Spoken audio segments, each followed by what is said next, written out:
देखो ये प्रोबेबिलिटी के क्वेश्चन एकदम सिंपल से हैं, विजुअल से करने की कोशिश करो। सही है। अगर मेरे पास ये पूरा सैम्पल सेट है, सही है, एक पूरा सैम्पल सेट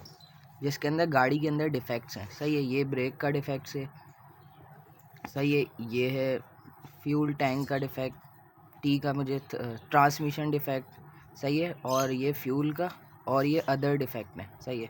इसको मिल दो एक्सेट्रा, सही है। लेकिन अभी हमारा काम जो ना, ये डिफेक्ट ओवरलैप भी हो सकते हैं, मतलब कोई ऐसी गाड़ी होगी जिसके अंदर ब्रेक का भी होगा और ट्रांसमिशन का भी होगा, लेकिन क्वेश्चन में हमसे जो पूछा है ना वो ब्रेक और फ्यूल के बारे में पूछा है। अब मैं एक डायग्राम बनाऊंगा, सही है, सैम्पल सेट की, सही है, उसके अंदर ये ब्रेक का डिफेक्ट है और ये फ्यूल का डिफेक्ट है, और ये कुछ गाड़ियाँ ऐसी हैं जिसके अंदर ब्रेक भी है और फ्यूल भी है, सही है, दोनों का डिफेक्ट है, और ये मेरे पास सैम्पल सेट है, सही है, जो पूरी गाड़ी का है। उसके अंदर अदर डिफेक्ट भी होंगे लेकिन हमें उससे अभी कोई काम ही नहीं है। अच्छा, पहले क्या क्वेश्चन में क्या बोलता है वो हमें बता दो कि क्या गाड़ी के अंदर या तो ब्रेक का डिफेक्ट है या तो फ्यूल का डिफेक्ट है। ऐसा भी नहीं हो कि दोनों डिफेक्ट हो, सही है, खाली ब्रेक का हो या खाली फ्यूल का हो। तो इसका मतलब मुझे चाहिए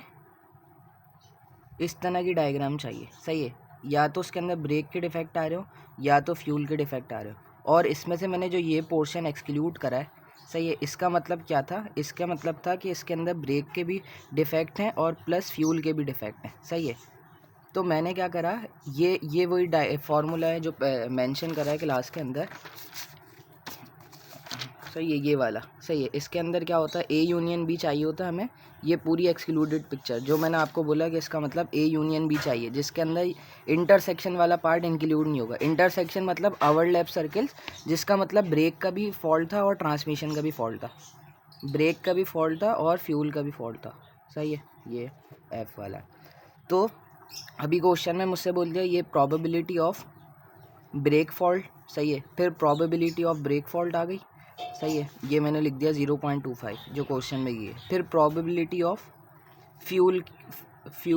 की, सही है, कि फ्यूल का जो फॉल्ट है, सही, तो वो है मेरे पास 0.17, तो वो मैंने यहाँ उतार दी। अच्छा, अब इसमें से मुझे वो एक्सक्लूड करना है पार्ट, इसमें से ये पार्ट माइनस करता है उन गाड़ियों को जो इसमें ये दोनों फॉल्ट हैं, सही, तो मैं ये हिस्सा माइनस कर दूंगा, और ये क्या है मेरे पास, ये इंटरसेक्शन वाला पार्ट है, सही है। तो जो कि क्वेश्चन के पार्ट में दी हुई थी कि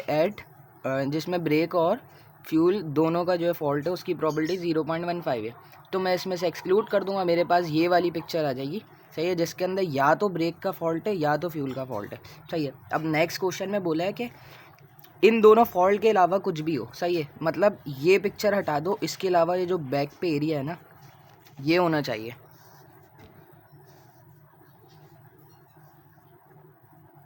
ये जो पीछे का जो एरिया है ना ये हो, सही है, उसमें ब्रेक का हो फ्यूल का हो उससे हमें कोई लेना देना ही नहीं है, खाली पीछे। तो इसके अंदर से हम ये पिक्चर डिलीट कर देंगे, और ये पिक्चर जो हमने निकाली वो ये निकाल ली जिसकी प्रोबेबिलिटी ये थी, सही, तो पूरी टोटल प्रोबेबिलिटी 1 होगी, और उसमें से अगर मैं ये डायग्राम माइनस कर दूंगा तो मेरे पास ये रिजल्ट आ जाएगा। तो इसका मतलब प्रोबेबिलिटी कि ना तो गाड़ी में ब्रेक का फॉल्ट होगा ना तो फ्यूल का फॉल्ट होगा, सही है, तो उसकी प्रोबेबिलिटी ये हो जाएगी 0.73, सही है। तो इतना सिंपल क्वेश्चन।